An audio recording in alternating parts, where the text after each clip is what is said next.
l'entame de mon propos, je voudrais exprimer mes sincères remerciements et ma gratitude ainsi que ceux de la délégation qui m'accompagne au général de brigade Abdourahmane Tiani,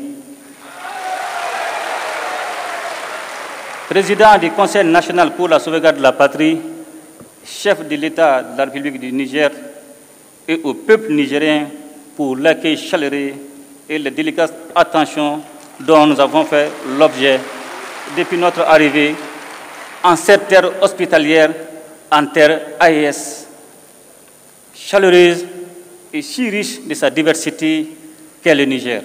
Cette hospitalité est le reflet de la fraternité et de la solidarité qui unissent nos trois nations. Excellences, Mesdames et Messieurs, le 16 septembre 2023, en signant la charte du Liptako Gourmand, nous avons collectivement pris la décision courageuse de créer l'Alliance des États du Sahel, AES. Dès les premiers jours qui ont suivi cet événement historique, les résultats ont été visibles sur le terrain. En effet, notre alliance a très tôt su traduire en action l'architecture de défense collective et d'assistance mutuelle mise en place pour lutter contre le terrorisme sous toutes ses formes et contre la criminalité en bande organisée dans notre espace commun. Je tiens à insister sur la notion d'espace commun.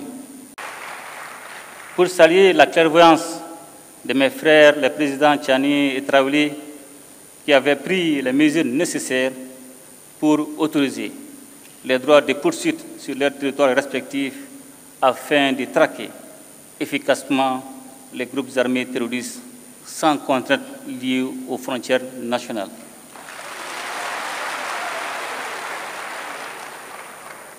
La dimension sécuritaire à l'origine de la création de l'AES est parfaitement prise en charge par nos forces de défense et de sécurité qui opèrent en totale complémentarité face aux attaques terroristes.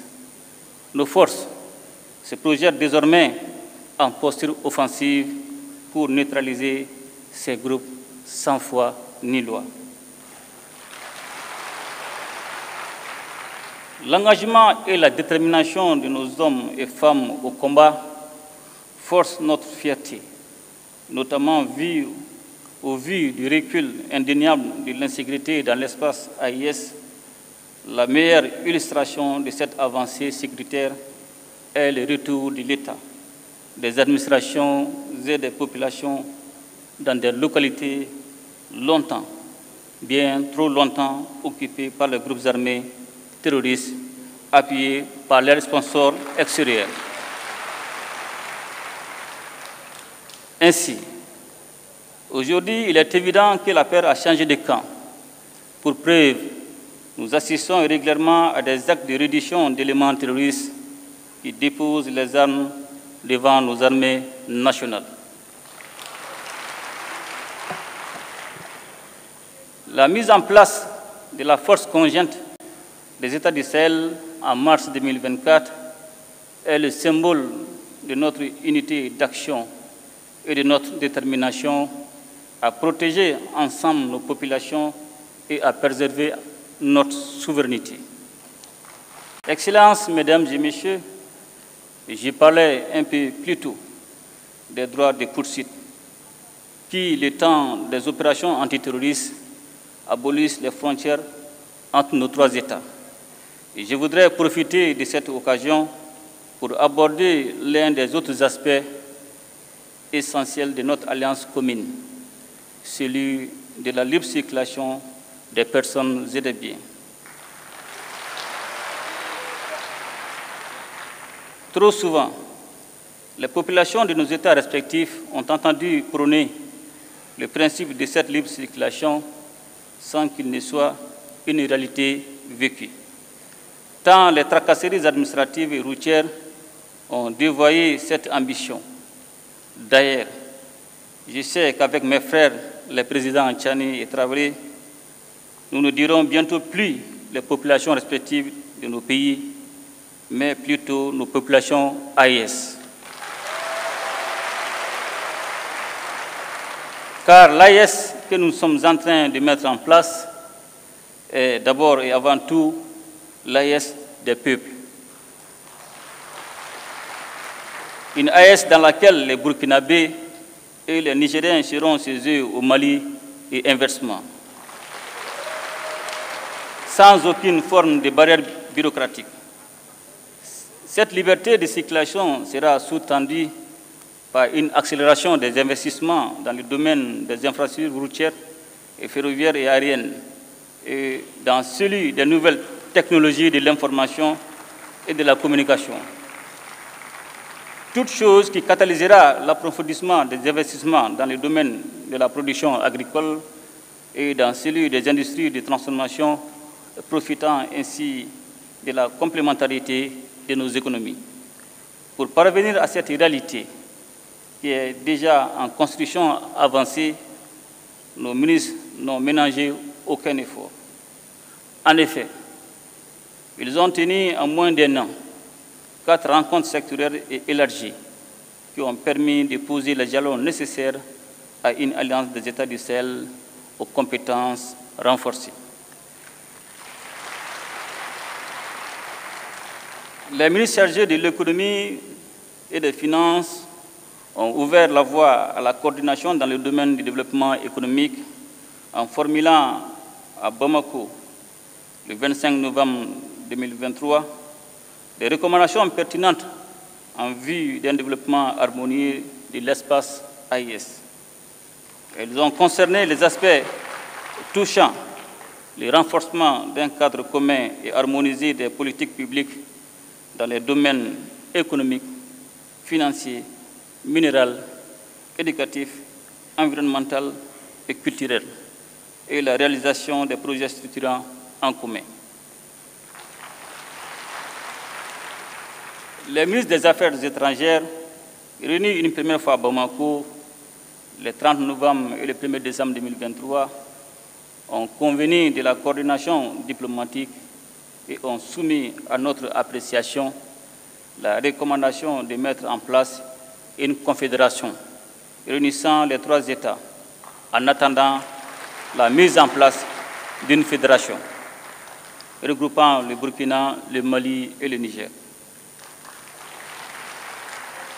De manière proactive, une réunion ministérielle élargie s'est tenue à Ouagadougou le 15 février 2024 pour élaborer les avant-projets des documents relatifs à la Confédération.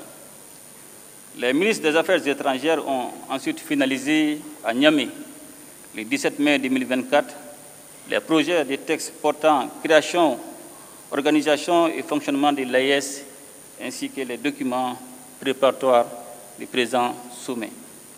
J'ai tenu à faire ce rappel, Excellences, mes chers frères, pour adresser nos chaleureuses félicitations à nos ministres et à leur équipe technique pour le travail abattu en si peu de temps. Et surtout pour la qualité des documents qu'ils ont soumis à notre appréciation.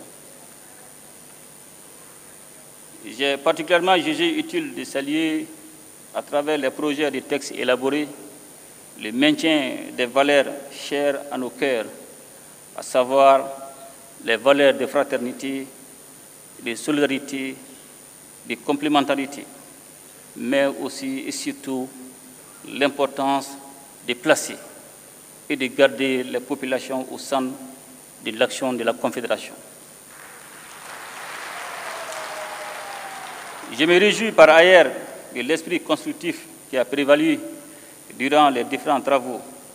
Cet esprit est justement ce que nous sommes invités à formaliser durant le présent sommet, afin de répondre à l'attente pressante de nos populations qui aspirent à vivre ensemble, à vivre en paix, à vivre en communion et en harmonie dans un espace stable et prospère.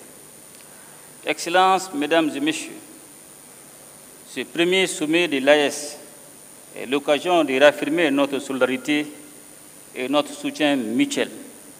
Je ne saurais à cet égard manquer de réitérer nos remerciements à la République sœur du Niger pour sa solidarité agissante en décidant de nous livrer d'importantes quantités d'hydrocarbures. Excellences et chers frères du général de brigade Abdourahmane Tchani, en cette période de crise énergétique, votre marque de fraternité, au-delà du symbole, revêt un caractère particulier pour les Maliennes et les Maliens.